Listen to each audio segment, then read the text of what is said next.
शब्द ही शून्य, शब्द ही आरंभ, शब्द ही अंत भी, शब्द ही अमर है, शब्द ही भ्रम भी। ये शब्द अत्यंत विशेष है। किसी रोते को हंसा देते हैं, किसी हंसते को रुला देते हैं, किसी के मन में ऊर्जा जागृत करते हैं तो किसी के मन को कांटा बनकर चुभ जाते हैं। एक अत्यंत महत्वपूर्ण बात है जो समझना अत्यंत आवश्यक है।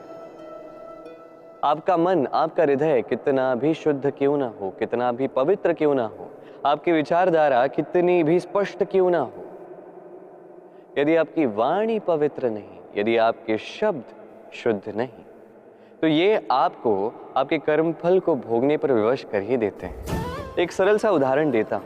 आपके जीवन में कोई ऐसा होगा जो आपको नहीं भाता, जो कदाचित अधर्मी होगा, जो कदाचित नीच बुद्धि वाला होगा, परंतु उसे अपशब्द कह देने से उसमें परिवर्तन तो नहीं आता, उसकी मानसिकता तो नहीं बदलती,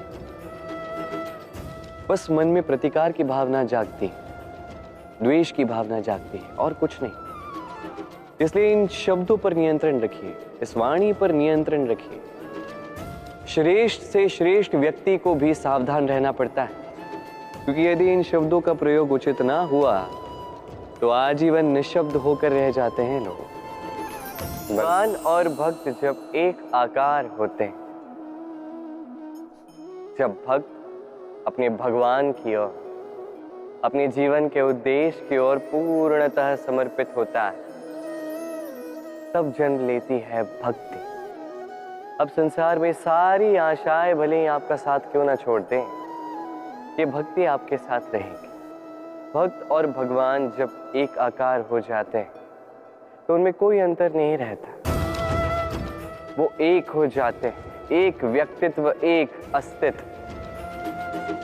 इसलिए कभी भी जीवन में, किसी भी रूप में, किसी भी प्रकार में, किसी भी ईश्वर को मानिए, मन में श्रद्धा जागृत कीजिए, इस भक्ति को जागृत कीजिए। संसार में भले ही सब कुछ आपको छोड़ के चला जाए, तब भी ये भक्ति केवल आपका उत्थान ही करे। तो मन में इस भक्ति को जगाइए।